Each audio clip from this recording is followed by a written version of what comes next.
Quero chamar aqui nosso amigo, pastor Carlos Eduardo, que vai estar ministrando a palavra de Deus para as nossas vidas nessa noite.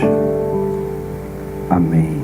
É o tema da mensagem de hoje: o Deus do querer e o Deus do efetuar. Coloca para mim Efésios capítulo 3. Abre aí. Efésios capítulo 3, a partir do verso 2. Nós vamos estar lendo aquilo que o apóstolo Paulo escreveu para essas duas igrejas, para a igreja de Efésios e para a igreja depois de Filipe. Amém? Essa está uma versão diferente, que é a NVI. Se você quiser acompanhar comigo ali em cima, é um pouquinho diferente da Almeida corrigida. Eu quero compartilhar com você essa noite. Vamos ler então ali? Certamente, isso é Paulo falando para a igreja de Éfeso, amém? Certamente vocês ouviram falar da responsabilidade imposta a mim em favor de vocês pela graça de Deus. Isto é, o ministério que me foi dado a conhecer por revelação, como já lhes escrevi em poucas palavras. Para aqui um minutinho. A palavra de Deus já nesse início, Paulo está falando para aquela igreja de Éfeso, que ele havia nele uma grande responsabilidade. Uma responsabilidade de anunciar o Evangelho. Essa responsabilidade Deus me chamou e eu aceitei. Mas eu quero ministrar a você algo. Nada daquilo que venha da parte de Deus vem com uma imposição, vem com uma força sobre a minha vida. Ela vai vir como uma inspiração, mas Deus vai pedir que você diga: eis-me aqui. A palavra de Deus diz assim: muitos são os chamados, porém poucos são os escolhidos. Escolhido é aquela pessoa que é chamada, ouve a voz do Senhor e diz: tá aí, eu vou pagar para ver, eu vou viver esse sonho. Tá aí, eu não estou vendo o fundamento, eu não estou vendo ainda o dinheiro, o recurso financeiro, mas eu vou comprar minha passagem para ir naquele lugar. Eu vou começar a procurar um galpão para alugar, porque Deus falou que está me levantando para o ministério. Eu vou começar a ir de faculdade em faculdade, ver o preço, que Ele falou que vai me fazer entrar e me ser um universitário. Eu começo a agir por fé. Isso que significa que a fé sem obras, ela é morta. A nossa confissão de fé, a nossa palavra e a nossa obra, ou seja, as nossas atitudes, elas têm que acompanhar a mesma palavra que está em nós. Preste atenção. Se no meu coração eu tenho uma palavra, a Bíblia diz que a minha boca fala daquilo que está cheio o meu coração. Então eu tenho o coração cheio de uma palavra de fé e eu estou falando de uma palavra de incredulidade, o meu coração não está cheio de fé. Porque a palavra de Deus não mente. Ela diz que a minha boca fala daquilo que está cheio o coração. E a palavra diz isso num retrocesso também, que tudo aquilo que eu falo, ela alimenta o meu espírito. Olha como é que é interessante. Quanto mais eu medito na palavra, mais Deus enche o meu coração de fé. Mais coisas boas eu tenho para falar na minha boca. Porque o meu coração só fala daquilo que está cheio, a minha boca só fala daquilo que está cheio o meu coração. E quanto mais eu falo daquela palavra de fé, mais o meu coração se enche. Já fui no psicólogo, já fez uma sessão que ele vai mandar você repetir o problema e fala: tá aí, você falou o seu problema, você está se ouvindo? Porque ouvir aquela palavra no coração é diferente de você falar. Ler a palavra na escritura, acontece uma coisa num nível na sua vida, mas falar em voz alta e se apropriar dela como sua, faz com que aquilo tenha um impacto maior na sua vida. Preste atenção como Davi sabia disso lá atrás, antes do Espírito Santo ser derramado na igreja. Em Salmos 23, capítulo 23, o que Davi dizia? O Senhor é o pastor da tribo de Israel? Não. O que ele dizia? O Senhor é o meu pastor e nada me faltará. Ele tomou posse daquele Deus, sendo um Deus dele pessoal. Não importava o restante do mundo que existisse, mas Davi cria que se Deus existia nem que fosse só para ele. Ele fez daquela palavra não assim: e Deus é o Deus que é pastor da nação de Israel. Não, ele tornou o assunto muito mais próximo. Se você pegar a palavra de Deus de Gênesis a Apocalipse, você vai entender e perceber que Deus só tem uma vontade com o ser humano: relacionar-se. Ele se relacionava com o homem de uma forma como ele criou o jardim do Éden. Por uma deliberação do ser humano, esse relacionamento foi quebrado e o homem passou a ter nele o pecado. Pecado não é um ato, pecado é uma natureza. Quando você vai na raiz grega, do grego e do hebraico, você descobre que o pecado é uma natureza. Ou seja, nós tínhamos em cada um de nós que não, antes de aceitarmos a Jesus, a natureza pecaminosa. E quando eu aceitei Jesus, quando você aceitou Jesus, essa natureza no espírito, ela foi modificada. Então você não é mais um pecador, você é um salvo pela graça, remido, abençoado, santo, que porventura e ocasionalmente pode cometer um erro. Quando você que aceitou Jesus e fala, eu sou o mais pobre, miserável pecador, não se coaduna com as escrituras, porque ou você é uma coisa, ou você é outra, amém? Ou você é salvo, santo, liberto, filho de Deus, ou seja, você tem a natureza de Deus, ou você é pecador, você tem a natureza de Satanás. Não tem. A palavra de Deus fala, não tem como uma fonte jorrar água doce e água amarga. Não tem, é uma lei da física. Dois corpos não ocupam o mesmo lugar no espaço. Você estudou isso aí, você fez o 2º grau, mesmo que tenha sido meu assim, sabe? Que eu não gostava muito dessa parte física. Essa lei você aprendeu. Ou seja, quando você aceitou Jesus como seu Senhor e Salvador, houve uma mudança no seu espírito. Houve uma transformação de natureza. Você saiu da família de Satanás, porque não há neutralidade no mundo espiritual, e você passou a ser parte da família de Deus. Só que o que acontece com a igreja hoje? 3 coisas principais são que têm impedido o povo de receber. Ou é o pecado. Quando você aceita Jesus, isso já é um problema que não é mais problema, porque ele foi resolvido na cruz do Calvário, e conforme você vai ouvindo a palavra, ela vai produzindo metanoia, revelação à sua vida, e isso vai transformando, e naturalmente seus caminhos mudam. Aquilo que você fazia, não precisa o pastor falar para você, naturalmente você vai entendendo, já que eu prometi, eu dei a minha palavra, eu tenho que cumprir. O que eu comprei, eu tenho que pagar. Eu não posso ficar devendo ali, eu não posso comprar mais, porque o meu nome do Senhor, que também vai ficar mal falado no meio disso. Você já começa naturalmente a tomar atitudes diferentes, não é assim? Alguém precisa impor a gente alguma coisa? A gente já começa a saber pela consciência o que é certo e o que é errado, não é assim? A segunda parte é a falta de perdão. É uma das coisas que mais atrapalha uma pessoa disso. Só que a terceira, que tem atacado, destruído a igreja dele, é esse sentimento de indignidade. Ou seja, é a falta de dimensão e entendimento correto da justiça, da obra redentora de Cristo na cruz do Calvário. Se eu só pregar isso ao longo de um ano na unção ágape, em qualquer ministério, tão somente essa palavra é necessária e fundamental para fazer todo o milagre. Porque quando a pessoa entende quem Deus é, que no livro de Efésios, Deus fala quem Ele é. Depois no livro de Gálatas, Ele fala para a gente quem nós somos nele. E depois Ele vai lá em Colossenses falando aquilo que você pode. Então quando você nessas 3 epístolas descobre quem Deus é, que Ele é amor, descobre quem você é, e aquilo que você através dele pode fazer, acabou. Você não precisa de mais alguma coisa? Não. Mas o que está acontecendo? Deixa eu te dar um exemplo. É como se hoje... É como se um rei, hoje, o pai dele falecesse e ele fosse o súdito, né? Ele fosse aquele que iria herdar, e ele tivesse 12 anos de idade. Uma criança de 12 anos não tem maturidade de se assumir ainda como rei. Tem? Não. Mas o pai dele morreu, ele era o sucessor, e com 12 anos ele foi coroado e ele passou a assumir. Depois de 30, 40 anos, lá com 42 anos de idade, ele sabe muito mais o que é ser rei, ele sabe exercer-se como rei, sabe como um rei trabalha, sabe como um rei julga, como um rei age, como um rei se porta, muito mais do que com 12 anos, não é verdade? Mas ele era menos rei ou mais rei com 12 anos? Não. Então, quando é que você passou a ser titular de todos os benefícios da graça? Quando você aceitou Jesus como seu Senhor e Salvador. Amém? Mas por que eu não estou recebendo? Porque eu não sei aquilo que está disponível para mim. Amém? Ontem estava tão disponível a cura como esteve disponível hoje, e amanhã continua estando do mesmo jeito. Não é porque Deus não está se manifestando que muda algo na nossa natureza. A natureza, ela já foi mudada. Amém?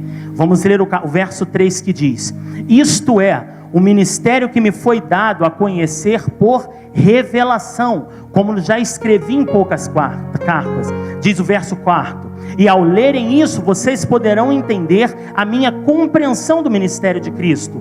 Esse ministério não foi dado a conhecer aos homens de outras gerações, mas agora foi revelado pelo Espírito aos santos apóstolos e profetas de Deus, significando, verso 6, que mediante o Evangelho, os gentios são co-herdeiros com Israel, membros do mesmo corpo e coparticipantes da promessa em Cristo Jesus.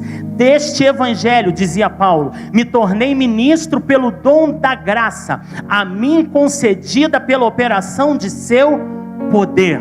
Olha para cá. Aqui Paulo está falando que ele recebeu o ministério não para pregar para aquele povo que estava planejado receber a bênção de Deus. Jesus veio e foi planejado vir para o povo da nação hebraica, para o povo hoje que nós chamamos de povo judeu. Mas a palavra de Deus diz que o povo dele não quis. Ele fez uma festa, mandou os convites e a festa estava vazia. Então ele falou: vai aí fora na rua, busca todo mundo que quer participar, que quer comer, que quer cear comigo e traga. Esse sou eu e você. Esse sou eu e você, o gentio. A não ser que tenha alguém aqui que seja judeu. Há algum judeu aqui no meio de nós? Não, né? Levanta a mão aí. Há alguém que é descendente de judeu? Que sabe que tem algum judeu? Então está todo mundo no mesmo barco aqui. Amém, glória a Deus. Então Deus mandou Jesus tanto para o povo que ele queria salvar, quanto para nós, gentios. Ou seja, nós somos filhos através de um processo de adoção. Por isso que essa palavra e essas orações que têm sido feitas e essas campanhas, eu peço até desculpa para quem crê assim, com relação à quebra de maldição hereditária. A palavra de Deus fala que toda a maldição foi feita e lançada no maldito do homem que estivesse no madeiro. Não se coaduna isso mais com o Novo Testamento. A palavra de Deus fala que nós somos herdeiros em Deus e co-herdeiros em Cristo. Então mudou a nossa árvore o quê? Genealógica. Nós éramos uma família que não tínhamos direito daquilo pela linha sucessória, mas o que aconteceu? Nós fomos salvos e nós fomos como uma videira o quê? Como um ramo enxertado. E está todo mundo orando, quebra de maldição na segunda, na terça, na quarta, na quinta, na sexta. E o que Jesus fez na cruz do Calvário?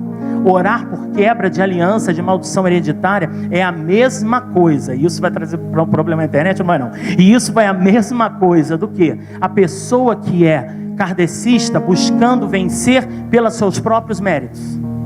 É a mesma coisa. A gente está tentando fazer força para alcançar alguma coisa. Sabe qual é a única coisa que eu e você temos que fazer força? Nos esforçar para entrar no descanso. Nos esforçar para essa palavra entrar na nossa cabeça, passar do intelecto para o coração, até que a gente pensa, coma, acorde, sonhe, jante, pensando desse jeito, que a nossa mente seja transformada por esse pensamento de Cristo. Esse é o único esforço que a gente tem que fazer. Por isso que ele fala para Josué, que era uma pessoa frouxa, mesmo andando com Moisés lá no início do livro de Josué. Josué, tem de muito bom ânimo, o que ele falou? Agora a parada está contigo, mano. Moisés morreu. Será que Josué não sabia que Moisés tinha morrido? Um anjo vem trazer uma palavra dessa: Moisés morreu. Pô, tu responde o quê? Pô, isso eu já sei, né? Eu vi ele morrer, a gente enterrou, fez tudo. Não, ele quis dizer, morreu. Ou seja, é um novo tempo. Presta atenção quando chega uma notícia. Para de prestar atenção e dar ouvidos como a notícia que chega é uma notícia má. Nossa, essa é fresquinha que veio do coração de Deus para você.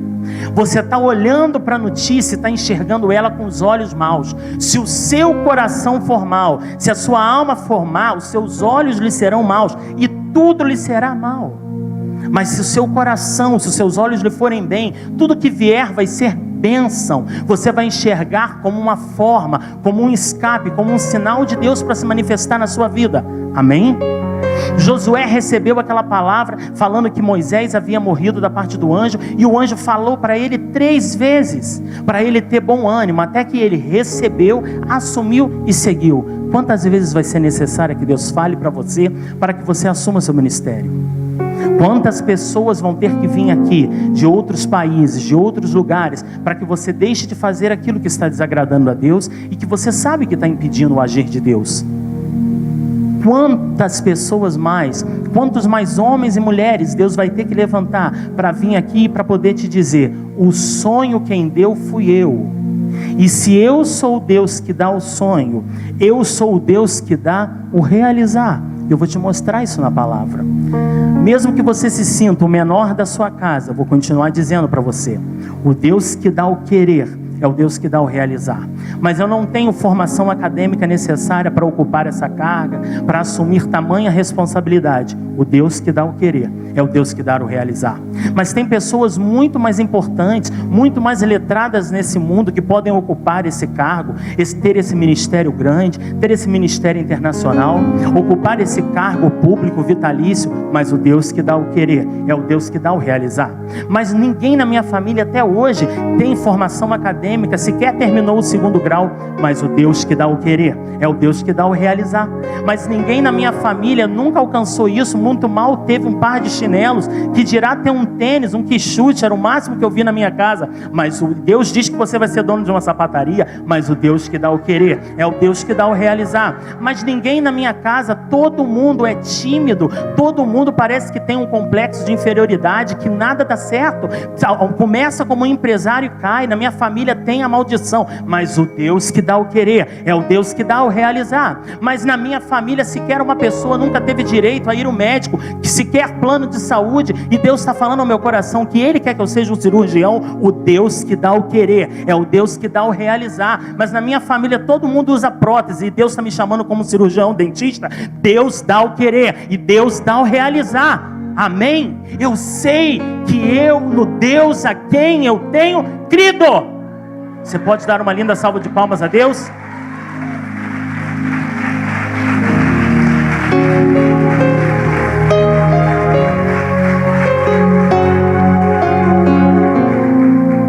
Você acha realmente que quando alguém chega, olha para o ministério, você acha que realmente, até foi eu mesmo que apaguei, que eu mesmo, quando olho para aquilo que Deus está fazendo, se eu parar para olhar e pensar, me dá o maior medo. Aí você vai falar: nossa pastor, que sério isso, né? Pois é, irmão, porque eu não sou um super-homem que abre aqui e tem uma camiseta, sabe? Que eu entro naquela coisa. Não, isso é um grande problema que se colocou dentro da igreja, de se construir imagens de super-homens, de super-pastores, de pessoas infalíveis. E aí todo mundo focou o alvo naquele homem, naquela mulher. Aí quando aquela pessoa errou, porque grandes coisas, né? Você errou, todo mundo, o que? O ser humano foi feito para falha? E Jesus foi feito para o ser humano falho. Amém, resolveu o problema. E aí todo mundo fica se perguntando, não perdoa, né? Porque não fica ali aquela coisa. Qual é o erro nosso? O erro nosso foi colocar nossa fé, nossa confiança no homem e na mulher. O erro foi nosso, o erro não foi de Deus. E quanto maior a gente colocou a confiança naquela pessoa, maior nós projetamos nela, maior é a queda da gente. A pessoa continuou naquele mesmo lugar ali, nós é que subimos o degrau da escada. Quando a gente viu, a gente caiu, quebrou, bateu de cara no chão. Quer acreditar em alguma coisa? Quer colocar sua fé e sua palavra em alguma coisa que realmente não muda e que nunca você vai perder tempo, nunca vai mudar no meio do assunto, nunca vai estar ocupado, nunca vai ter perdido a fé, nunca vai estar? Fica nessa palavra. Fica na palavra, que é o próprio Jesus. Se você ficar nela, é aquilo que Deus falou para Josué. Deus deu para Josué o segredo. Ele deu 3 chamadas nele. Moisés morreu, agora é contigo a parada. Então, realiza aí na sua mente que tem um povo para ir. Até que na 4ª vez o próprio povo, aquele 1 milhão de pessoas, teve que falar: fulano, é contigo mesmo. Não tem mais ninguém aqui para liderar. Você vê, 1 milhão de pessoas. Aquele povo bonzinho, que não murmurava. Aquele povo, tremendo, cheio do Espírito. Aquele povo abençoado, já estava vendo que Josué era o próximo líder e nem ele estava crendo. Aquele povo incrédulo, teimoso, rebelde, estava enxergando a revelação de Deus e o próprio Josué não assumia. O problema, você está vendo como o problema é na gente? Você está vendo como o problema é no nosso crer, é na forma como a gente enxerga? O povo rebelde já via, o vizinho macumbeiro já vê você abençoado, mas você tem medo. Tem igreja que eu vou falar, a pessoa, não pode falar isso não. Eu falo: por quê? Porque tem um centro de macumba aqui na frente. Eu, glória a Deus, estamos bem no alvo do negócio. Já vem, atravessa a rua, já aceita Jesus, já fica aqui até fechar. Não, pastor, não pode falar isso. Claro que eu posso falar. A palavra me dá essa legalidade. A palavra me dá essa liberdade. Eu não estou ofendendo a fé de ninguém. Eu estou somente ministrando Jesus. Porque o evangelho não é mais uma religião. Você não mudou de uma religião e veio para outra. É isso que eu quero que você entenda essa noite. Porque se você não entender isso, a sua vida não muda. Você vai ficar 30, 40 anos esquentando o banco, levantando ele para dar mais espaço para você dançar e abaixando ele na hora que fala para se assentar, e sua vida não vai mudar. Você não vai receber e não vai provar tudo aquilo que Deus tem para você. Deixa eu contar um testemunho rápido. Quando Deus falou ao meu coração que queria que eu fosse na Argentina, eu não estava com vontade nenhuma de ir lá. Eu estava cansado, eu estava com um monte de coisa para fazer no escritório, continuo com um monte de coisa para fazer, mas Deus falou, Deus vai. Eu falei, eu não vou deixar. Aí me deram um prejuízo de 3 mil reais. O pastor Alexandre sabe disso. E aí eu fui, Deus falou, larga isso para lá, não vai receber. Imagina Deus falar para mim, que sou um advogado, deixar para lá um assunto. Eu tenho todos os poderes, digamos, na mão de exercer o meu direito legal. Deus falou, não vai. Eu falei, tá bom então, deixa para lá. Eu só sei dizer que Deus já mandou muito mais recursos do que aquele negócio, tá? Então, quando Deus fala, Ele economiza tempo. Não fica brigando, não. Mas Deus é assim, não, Ele falou, deixa para lá. O que Ele falar, fica naquilo que Ele falou. Isso que é o esforço, entendeu? Vai vir assim à vontade. Mas você tem direito. Eu tenho direito, mas Deus falou para fazer o esforço de entrar no descanso dEle, liberar perdão, abrir o coração e deixar Ele agir. É o único esforço que a gente tem que fazer. Amém? Deus está falando, nossa, mas Deus está falando com tanta gente. É um tal de cutuca aqui. Hoje verdadeiramente a boca desse homem foi verdade. É uma noite profética. Está vendo que não precisa gritar? Está vendo que não precisa pular? Está vendo que precisa só escolher ministrar o evangelho pleno? E Deus vai falando no coração de cada pessoa, como se você tivesse me contado a sua vida toda antes do culto. Não é engraçado isso? Isso não é interessante? É isso que me move a atravessar fronteiras para falar da palavra. Porque quando você chega em outro país, acontece a mesma coisa, você começa a rir. E você fala, não vai acontecer isso aqui, né? Mas ultrapassa culturas, e o sentimento, e essa unção, e esse ministrar é o mesmo. Mas como? Se brasileiro lá nem gosta muito de argentino, nada, só no futebol, você chega lá, o negócio funciona do mesmo jeito. Então eu estava contando para você que eu não queria ir. Deus falou no meu coração. A pastora Angélica orou na madrugada que ela orava lá, ela disse que orou. E eu acordei de madrugada, me vi no computador, fui comprando a passagem. Eu fui escrever para ela, comprei a passagem. Na mesma hora ela respondeu, eu sei, eu estou orando aqui. Eu falei, meu Deus. Eu falei, olha, a senhora orou para Deus me incomodar. Orei mesmo, mas Ele me incomodou, que Ele me acordou, passei o cartão de crédito e comprei essa passagem. Aí eu falei, eu estou chegando a ela. Eu falei, eu estou chegando no dia tal. Ela falou, eu sei, eu pedi o tempo. Eu falei, meu Deus do céu. Eu falei, a mulher escolheu a data que eu ia, o voo, o aeroporto, escolheu tudo. E Deus falou, me acordou de madrugada e eu comprei tudo certo. Você acredita num negócio desse? Amém? E depois ainda você abençoado mandou uma oferta para ajudar lá. Você pode aplaudir a Deus?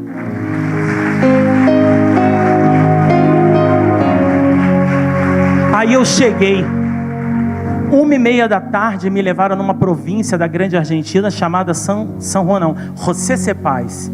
3 horas depois que eu tinha desembarcado, eu já estava pregando. Aí eu, Jesus, o que é que eu prego? Eu vou, planejo na minha cabeça, Deus manda não fazer nada daquilo, igual hoje. Eu adoro quando Ele faz assim. Eu adoro. Por isso que eu nem me preocupo mais. Eu vou contar uma coisa para você que você vai ficar às vezes até com medo. Sabe que tem dias que eu subo no altar e que sequer eu preparei a palavra? Porque eu peço a Deus, Deus fala, eu vou te dar na hora. Eu falo, mas Deus, eu tenho que ter um negócio, né? Tipo assim, um plano B, né? Porque vai que só não fala, vai que eu só falo, mas vai que eu não entendo. Não é assim? Eu estou falando para que você perceba que conosco é o mesmo jeito. E Deus vai e chega no nosso coração, não prepara. Você pede, Ele não dá. Eu não subo com esboço nenhum. Se Ele falou que não vai, a mesma forma na Argentina. Eu, meu Deus do céu, o que é que eu falo? E eu andando de carro, sendo transportado para lá. O que é que eu falo? Nada. Quando você subir, eu te falo. Olha só. Você é uma pessoa assim que não gosta de uma vida emocionante, então vai servir a outro Deus. Vai para o espiritismo, vai para o Kardec, vai para outra coisa. Porque Deus é um Deus de emoção. Ele só vem com o negócio no segundo minuto, na prorrogação do segundo tempo. Jesus Cristo é no pênalti que Ele vem, na morte súbita. Eu nem gosto de futebol, mas aprendo a falar até para Jesus, tá vendo? Ele só vem na morte súbita, né, pastor? Você está ali segurando para ficar no descanso, se esforçando no descanso. Aí vem aquela bênção e você, ufa, né? Você já está no descanso, ou seja, Jesus sempre vem de última hora. Aí você fica, parece que ele quer testar a gente. Não é, irmão, é que ele é um Deus de emoção. É um trailer de Hollywood o negócio. Tu tem que ser tem que estar com o coração muito bem. Por isso que eu tenho que ficar magro. Se eu ficar gordinho, tu morre no negócio desse. Entendeu? Imagina, eu vim aqui na noite, antes de eu viajar, e Deus falou no meu coração que estava me dando livramento, que o meu avião ia cair. Irmão, meu avião sacolejou tanto daqui até lá, e você sabe o que aconteceu? Eu perdi o voo de volta, perdi.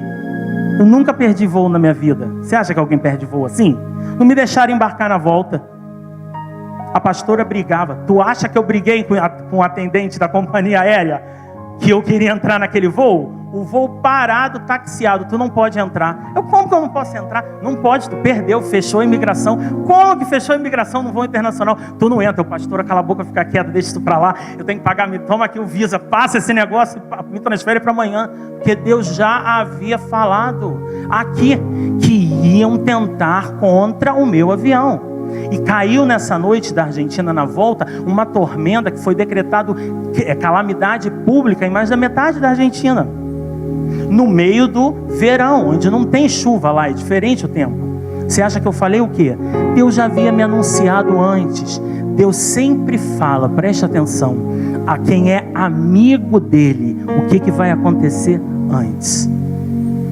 Aqueles que são amigos, como era Abraão, como era Moisés, não é filho. Deus não fala isso para servo, servo é escravo. Deus fala para quem é amigo dele.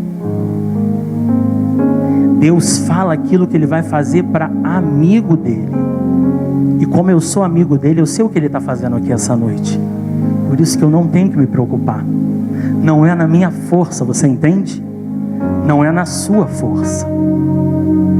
O avião sacolejou na ida, o que eu fiz? Fechei o olho e dormi. Ele já havia falado que ia tentar, não se preocupa, Cadu. Vão tentar um negócio contra o seu avião, amém, então eu vou descansar. Porque você acha que o Deus que eu sirvo é tão frouxo, que vai me enviar para um lugar e vai fazer aquele que enviou perecer no meio do caminho? Realiza 5 segundos na sua mente. Não, porque o capeta sempre vai tentar alguma coisa. Mas qual é a única oportunidade que ele pode agir? Se eu abandonar o entendimento que Deus é fiel, sair do descanso e vir para fora do descanso. Aí me dá medo, eu vou entrar com síndrome do pânico, eu vou ficar nervoso, eu vou tomar o Rivotril e não vai funcionar. Ou seja, porque eu saí da minha posição. O sonho é uma posição, mas está acontecendo tudo errado, tudo diferente do sonho. Eu estou encontrando a maior oposição. Mais uma razão para você ver que Deus está no negócio. Quem disse que quando Deus fala que é para você fazer aquilo, que tudo vai dar certo? Bobinho você, né? Você vive aqui na Disneylândia, que come bala, chupa pirulito, toma doce? Não, isso aqui é um mundo real. Esse livro aqui da palavra não fala que a gente está imune a ser atacado e atentado, mas está dizendo que ainda que a gente passe pelo vale da sombra da morte, nós não deveríamos temer mal algum, porque Ele garantiu que Ele estaria conosco. Ele é Deus Emanuel. Ele está conosco no sonho, fora do sonho, na tribulação, na paz, na calma, na agitação, na fome, na fartura, seja qualquer que esteja sendo agora a situação, Deus não muda. Os planos dele para você não mudam. Ele não se arrependeu do sonho, ele não perdeu a força. Aquela palavra que foi ministrada ao seu coração, que gerou em você o sonho, ela continua viva e eficaz ainda essa noite. Aquela palavra tenha sido dita por Deus por 20 anos atrás, 30 anos, 40 anos, que você olha e diz, é impossível, pois é aí que Deus age. Eu fui para uma Argentina impossível, onde as pessoas chegam e falam, não adianta falar de Jesus para o argentino. Primeiro você tem que ficar amigo dele, para depois ele ouvir falar do seu Deus. A palavra de Deus não me diz isso?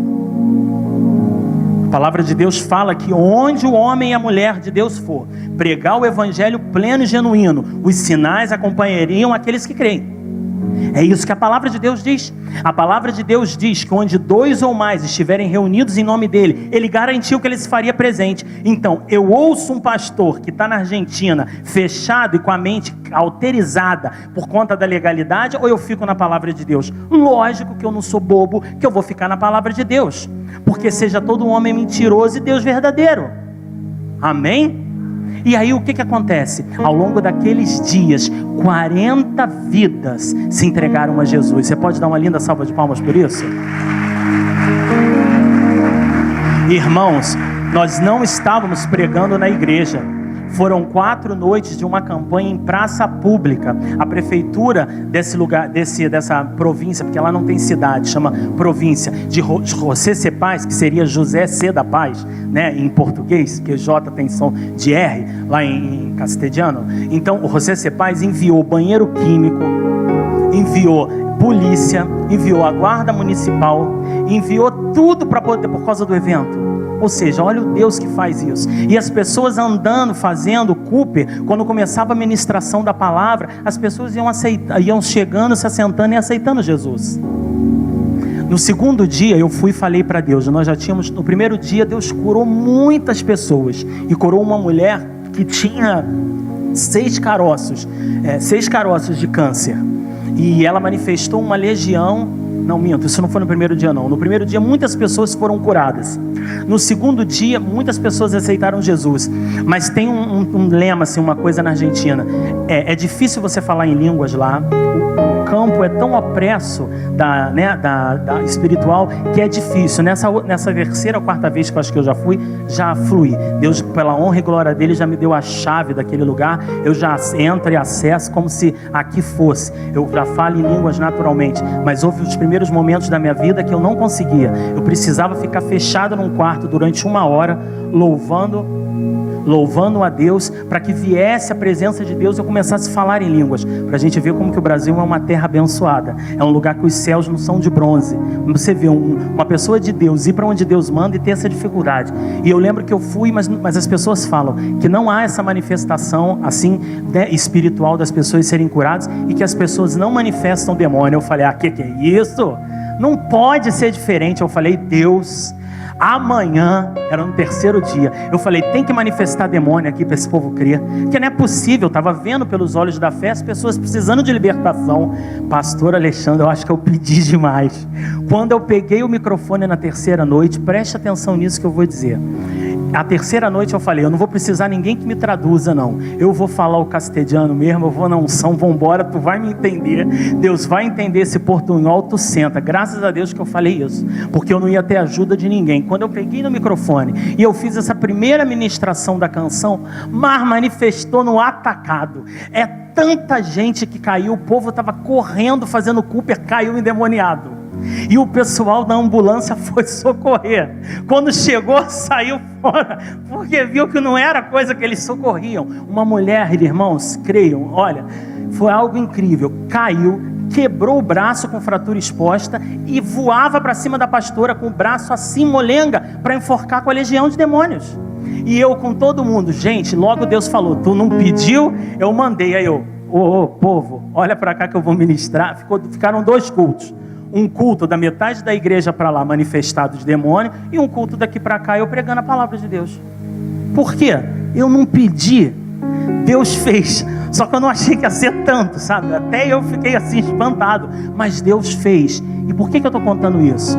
Quando você ofertar essa noite, quando você trouxer o seu dízimo, que a gente ainda não tirou, você tenha no seu coração de que você, as partes da sua renda, que é flui daqui da unção ágape, ela me levou lá naquele lugar. Que quando depositar no teu galardão, 40 pessoas que aceitaram Jesus, estão depositados no meu, estão depositados no seu também. A gente está com a conta corrente conjunta, entendeu? A gente está com a conta corrente conjunta. Você entendeu isso? A palavra de Deus diz algo assim: aquele que é sábio, diz que aquele que ganha almas, sábio é. Lá no céu vai estar todo mundo igual, aceitou Jesus. Mas se ele fala que bom é entesourar lá, deve ter um negócio diferente para quem faz umas coisas aqui que ele manda. Eu acredito nisso. Ele não revelou tudo, né? Está meio oculto isso, mas se ele fala que aquele que ganha almas sábio é, então sábio é você que tem investido nesse ministério e que pôde mandar uma oferta para abençoar 40 pessoas. É muita gente em 4 dias para um país que 1% é evangélico. 1%. A religião oficial da Argentina na Constituição é a religião católica. Lá toda a religião evangélica é considerada seita. Imagina isso. 40 pessoas em praça pública, a prefeitura do lugar mandar recursos, isso é impossível. Mas aquele que dá o querer é aquele que dá o realizar. Amém? Vamos continuar no verso 8, que eu já não quero me alongar mais. Embora eu seja, diz no verso 8, presta atenção, Efésios 3:8, embora eu seja o menor dos menores de todos os santos. Você se sente o menor ou o menor da sua casa? O mais novo, aquele mais que não tem nada para oferecer? Pois é esse mesmo que Deus está chamando. Foi-me concedida esta graça de anunciar aos gentios as insondáveis riquezas de Cristo e esclarecer a todos a administração desse ministério, que durante as épocas passadas foi mantido oculto em Deus, que criou todas as coisas. Ou seja, esse evangelho hoje rasgado, essa revelação plena através da pessoa do Espírito Santo de Deus, foi para nós, igreja do Senhor dessa época. Muitos chegam e dizem assim: eu queria viver no tempo de Jesus, em que Jesus caminhava curando. Eu não queria viver naquele tempo não, porque naquele tempo o Espírito Santo estava dentro do Santo dos Santos.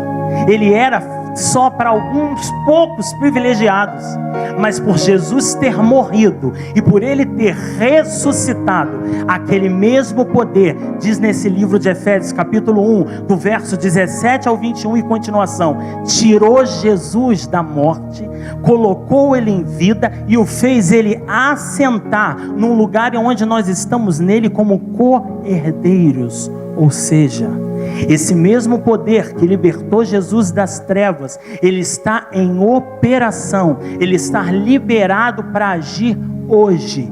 E por que não está funcionando? Porque o povo de Deus da igreja, os gentios, estão presos na letra da lei. Porque eu não mereço, porque eu sou muito imperfeito. Tá aí, Jesus veio para mim e para você. Porque eu não sou mais letrado da minha casa e Deus tem me chamado para um grande ministério internacional. Pois é, vai saber, né? Mas foi Deus que te chamou. Se Deus é por nós, quem será contra nós? Se Ele é o Deus que dá o querer, Ele é o Deus que dá o realizar.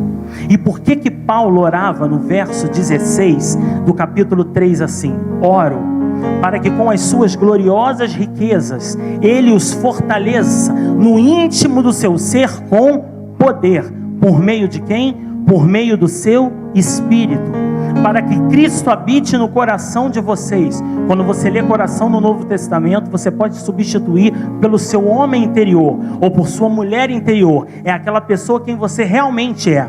Então que Ele habite dentro, lá no homem interior de vocês, no coração de vocês, para que mediante a fé, eu oro para que vocês estejam arraigados e alicerçados em amor. Vocês possam, juntamente com todos os santos, compreender a largura, o comprimento, a altura e a profundidade, e conhecer o amor de Cristo que excede todo o entendimento. Ou seja, o meu entendimento, os meus olhos naturais, a razão diz, é impossível. Mas se você estiver arraigado, alicerçado e estabelecido no amor, você vai olhar para as condições, olhar para a sua capacidade, olhar para a sua força e vai entender e falar: eu realmente não posso. Quando você reconhece isso, quando você reconhece que você não pode, é a hora que Deus começa a reescrever a parte mais linda da história da sua vida. É a hora que no seu ministério, que Deus vai passar a usar a você da forma mais tremenda. É a hora que você vai poder ser tudo aquilo que Deus planejou que você fosse. Porque você sabe, não é na minha força. Eu estou sentindo vontade de pregar ou eu não estou sentindo vontade de pregar? Não é na minha força. Eu estou com uma enfermidade no meu corpo ou não estou? Eu posso orar por enfermo? Não é na minha força. A minha mente está atordoada, está confusa, estão tentando me tirar do meu foco. Eu posso ministrar a palavra? Não é na minha força. Não tem dinheiro, não tem coisa alguma, nada se mostra favorável. Não é na minha força. Eu tenho vontade, eu estou sentindo a presença de Deus. Eu não estou sentindo, não é na minha força. Não é na minha capacidade intelectual. Não é na minha capacidade de entoar um louvor. A unção. Creia nisso. É a unção. É a graça, é o favor imerecido. O que eu tenho pedido a Deus ao longo desses anos de caminhada é que Ele abra o entendimento e que Ele me dê o espírito de sabedoria e o espírito de revelação nele, e que Ele me dê uma coisa sequer: favor imerecido. Favor imerecido. Esse favor abre portas no mundo espiritual e abre no mundo físico. Ele faz o macumbeiro te dar uma oferta para você ir num lugar. Ele te dá favor entre os homens. O que eu e você precisamos? Favor de Deus. Mas eu não tenho a capacidade intelectual para ter esse grande ministério. Eu não tenho a capacidade intelectual para passar nesse concurso público que eu vi hoje na folha dirigida. Você precisa do favor. Se Deus está falando com você, se Ele falou o seu coração, você segue nessa palavra, porque você só precisa de uma coisa: do favor. Por quê? Porque depois você vai testemunhar e vai dizer, e vai dar toda a honra e toda a glória a quem? A Ele, porque você entende que você não tinha condição de chegar lá. Amém? Você pode dar uma linda salva de palmas para Ele?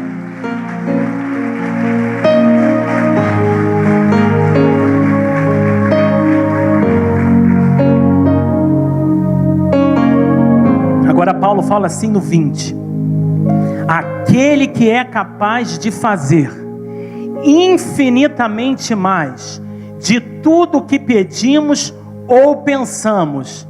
Presta atenção, como que Ele faz isso? Como que Ele faz isso? Eu sublinhei ali para você.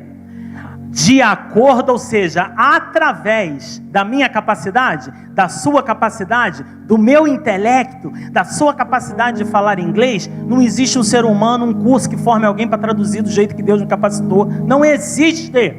Não existe isso. É Deus que chama uma pessoa para fazer isso. Ela assume, largar o medo de fora e agir por fé, ou senão ela não faz. Não existe. É nele a capacidade. Não existe uma pessoa, um processar tão rápido tantas coisas. É Deus que faz. Mas eu quero te dizer essa noite que aquele mesmo poder que todo ano você tem visto aqui operar, ele está disponível para a sua vida, porque eu não sou um privilegiado. Deus não tem queridinhos, Deus tem íntimos. Você pode dar uma linda salva de palmas a Ele. Deus não tem pessoas privilegiadas. Deus não separou um povo privilegiado, Ele separou um povo todo. Mas no meio do povo há quem creia e há quem não creia, há quem haja de acordo com a promessa e há quem não haja. Assim como há filho diferente do pai, há filho diferente no mundo espiritual. A palavra de Deus diz que um semeador saiu a semear e ele lançou uma semente. Uma caiu numa terra que era de pedregulhos, outra ficou à beira do caminho. A semente que eu estou lançando aqui tem toda a capacidade de cumprir tudo aquilo que Deus quer que você seja. Qual é a diferença? O coração que ela está caindo. Mas se um coração cair aqui como terra fértil, eu cumpri a minha missão. O louvor foi ministrado para preparar seu coração. A oração dos pastores lá em cima foi feita. Tudo foi preparado. Agora cabe a você. Vamos ler ali. De acordo, ou seja, através de como o seu poder que atua em nós. Vamos continuar lendo. Verso 21. Para quê?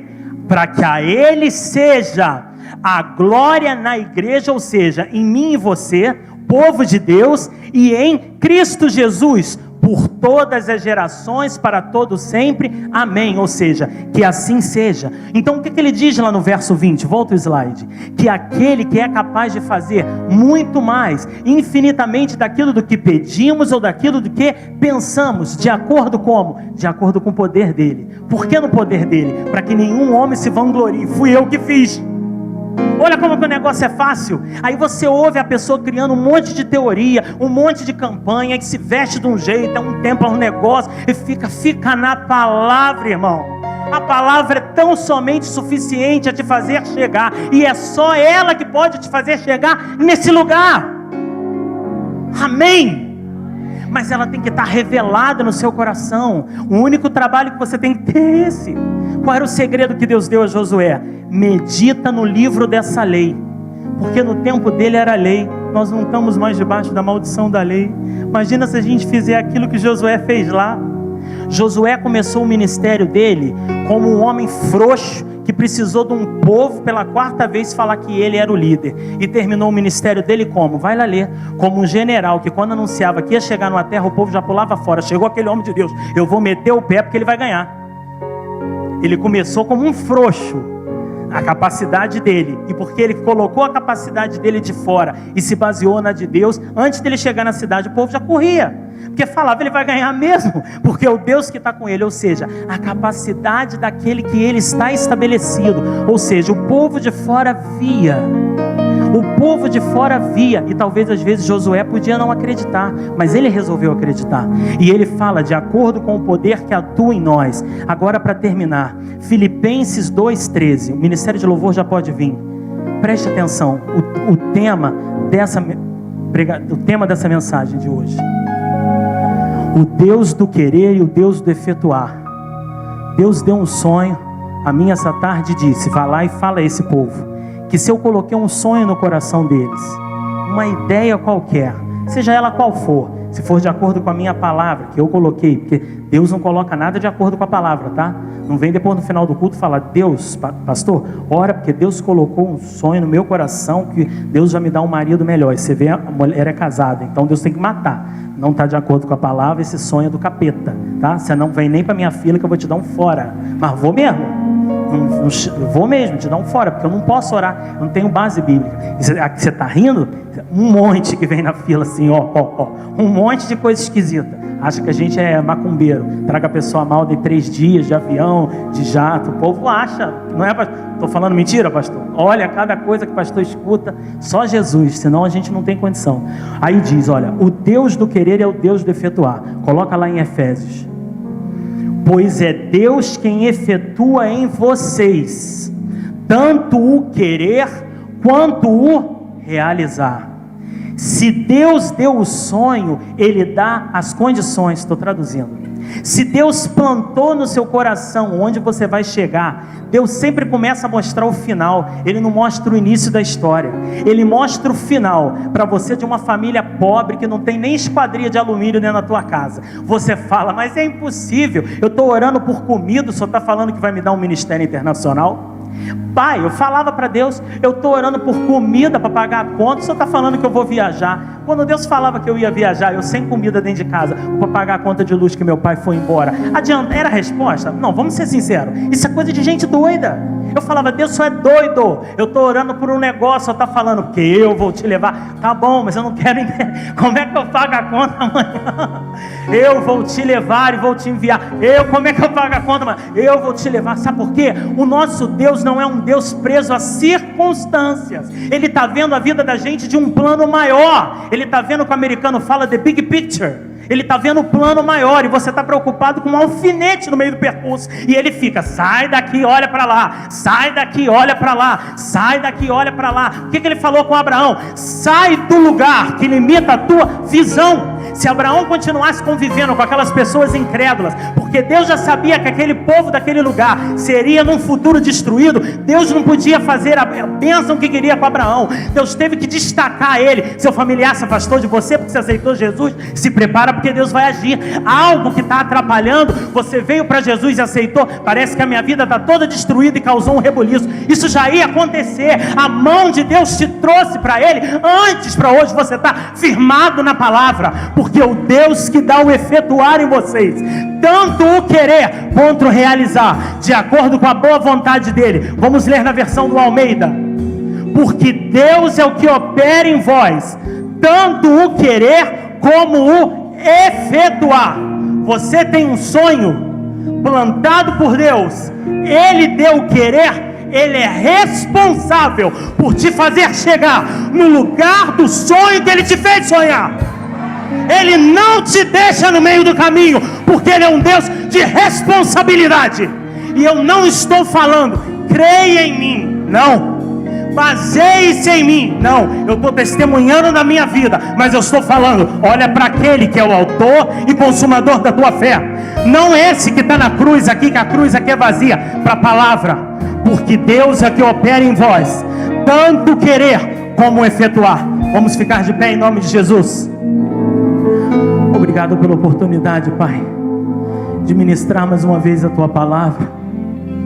Obrigado, Deus, porque eu não tenho nada de mim. Deus, eu sei, Pai, ao Deus ao quem tenho crido, eu não tenho nada de mim, nada. Vem, Carol, cantar esse louvor conosco, vem. Eu não tenho nada de mim, nada, irmãos, mas o Deus a quem eu tenho crido, se for o mesmo Deus a quem você tem crido, pode manifestar muito mais.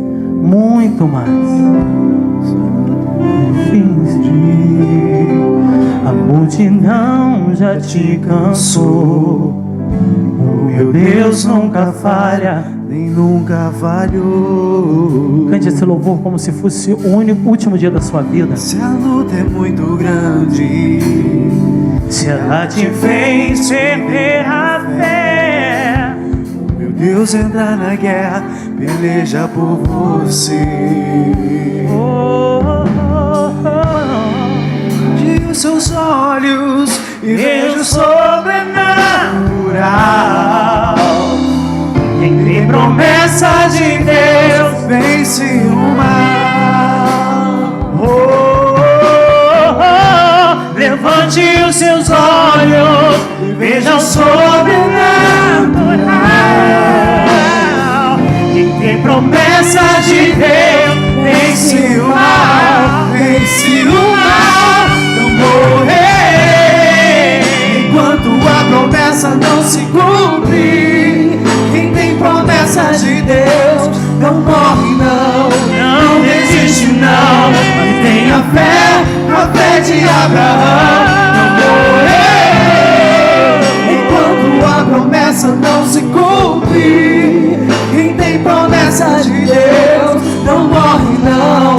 Não desiste não. E tem a fé de Abraão.